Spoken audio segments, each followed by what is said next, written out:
Bapak, Ibu, saudara-saudaraku dan para anak, apa kabarnya?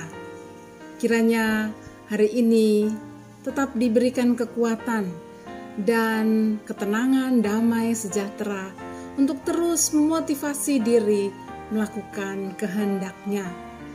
Kiranya damai sejahtera Tuhan bersama-sama dengan Bapak Ibu sekalian.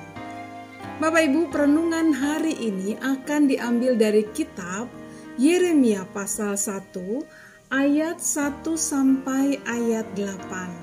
Sebelum kita membaca Alkitab dan merenungkannya, mari bersama-sama kita berdoa terlebih dahulu. Mari berdoa. Ya Bapa kami, bersyukur karena Engkaulah yang memberikan kepada kami selalu kekuatan dan hikmat-Mu lewat firman-Mu.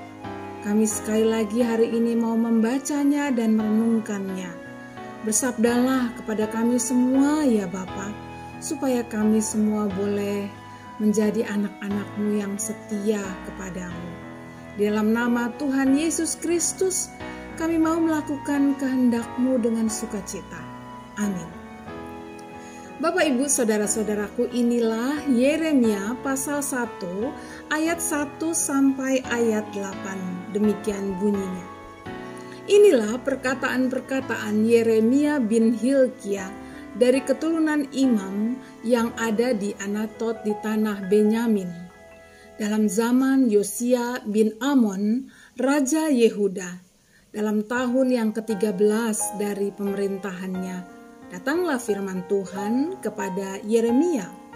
Firman itu datang juga dalam zaman Yoyakim bin Yosia, Raja Yehuda, sampai akhir tahun yang ke-11 zaman Zedekia bin Yosia, Raja Yehuda, hingga penduduk Yerusalem diangkut ke dalam pembuangan dalam bulan yang kelima. Firman Tuhan datang kepadaku, bunyinya, sebelum aku membentuk engkau dalam rahim ibumu, aku telah mengenal engkau. Dan sebelum engkau keluar dari kandungan, aku telah menguduskan engkau.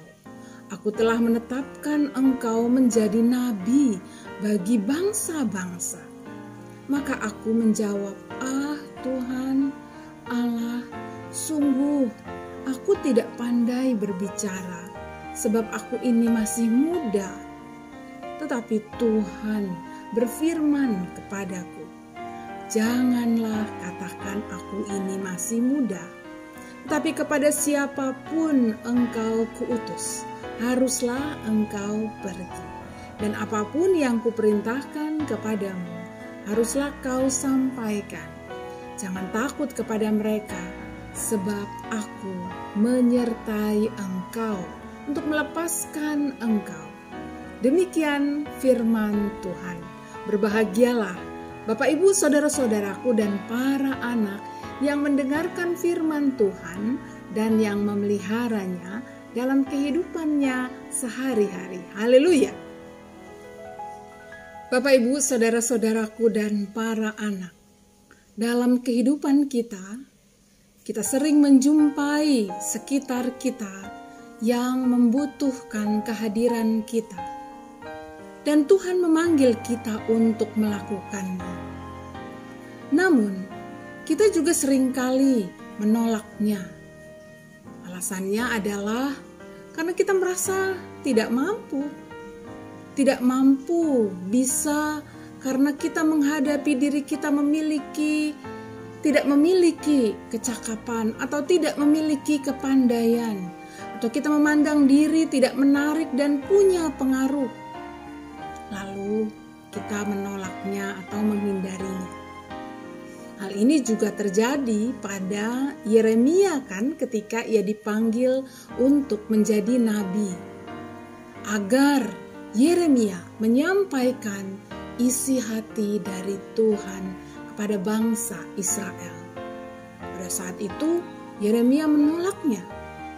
Karena ia menyadari kelemahannya, kekurangannya. Ia menyadari dirinya tak pandai berbicara dan masih muda.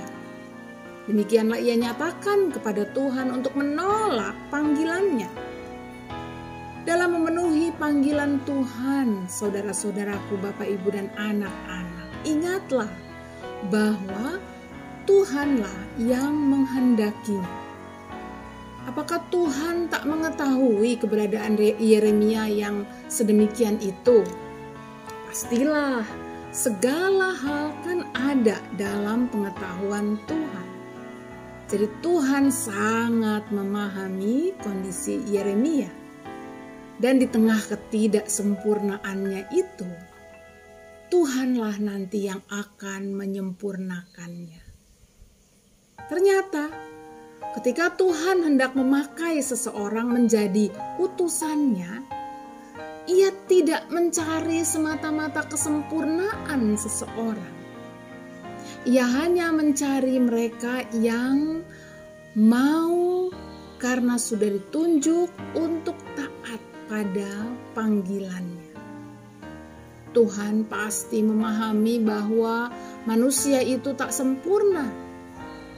Namun Tuhan yang sempurna itu, Ia yang sangat dan paling sempurna, itulah yang akan menyempurnakan mereka yang mau mendengar dan melakukan panggilannya. Dalam kepercayaan kepada Tuhan yang demikian, Bapak, Ibu, saudara-saudaraku, dan para anak, kita dikuatkan untuk tidak menjadi dikuasai oleh ketakutan dikala sedang memenuhi panggilannya. Bayangan ketakutan dari diri sendiri ataupun karena sikap halangan dari sekitar kita bisa saja hadir. Namun, sebagai orang yang percaya, sebagai orang yang mempercayakan dirinya pada Tuhan, kita akan menyandarkan diri kita kepadanya, memohon dan berlindung kepadanya saja. Kita percaya bahwa segala usaha dalam keterbatasan kita, jika kita letakkan dalam tangan Tuhan, maka Tuhanlah yang akan mengubahkannya menjadi apa yang Ia kehendaki. Kini kita dikuatkan dan dihalau dari ketakutan yang berlebihan dari dalam diri kita. Karena kita tahu, saudara-saudaraku, Bapak, Ibu, dan para anak, kita tahu ada Tuhan bersama kita dan yang akan menyempurnakan kita. Jika ada orang di sekitar kita yang menolak, maka biarlah kita juga kiranya punya sikap seperti yang dituliskan oleh Brand Music. Let's say, you can call me fragile, you can call me weak, blame me for your problem, blame me for everything. You can call me stupid, show your immaturity. You can call me crazy, you can call me anything. So walk away and then let go. Stay cool and do the best always. Jadi Bapak, Ibu, saudara-saudaraku, dan para anak, bahwa takut mungkin hadir dalam melakukan kehendak-Nya. Namun bersamaan dengan itu, kita percaya bahwa Tuhanlah yang Maha Besar, yang akan menyempurnakannya menjadi karya agung di dalam tangan-Nya. Kita hanya akan terus melakukan kehendak-Nya dengan ketenangan, dengan pengharapan dan penyerahan kepada Tuhan. Tuhan menolong Bapak, Ibu, saudara-saudara sekalian, dan para anak juga saya yang akan terus melakukan panggilan-Nya. Mari kita berdoa minta kekuatan dari Tuhan. Ya Bapa, inilah kami yang datang kepadamu memohon terus pimpinan-Mu bagi kami. Kuatkanlah kami untuk melakukan, untuk memikul tanggung jawab kami sebagai orang-orang yang dipanggil untuk melaksanakan apa yang Kau kehendaki. Kami berdoa ya Bapa, yang memang sekarang bagi saudara-saudara kami yang sedang ada dalam kondisi yang lemah, fisiknya sakit, atau sedang mengalami persoalan-persoalan ya Bapa. Ya Bapa, tolonglah mereka. Berikan kekuatan dan hikmat-Mu kepada mereka ya Bapa, supaya dalam keadaan lemah ini mereka tetap berjuang dengan kekuatan dan ketenangan yang asalnya daripada-Mu saja. Kami percaya Engkau adalah sumber kasih karunia yang akan memberikan kami bimbingan dan hikmat yang asalnya dari Engkau saja untuk melaksanakan panggilan-Mu. Dalam nama Tuhan Yesus Kristus kami berdoa dan bersyukur. Amin. Tuhan menolong saudara-saudara sekalian untuk memasuki panggilan Tuhan dalam kehidupan sehari-hari. Amin.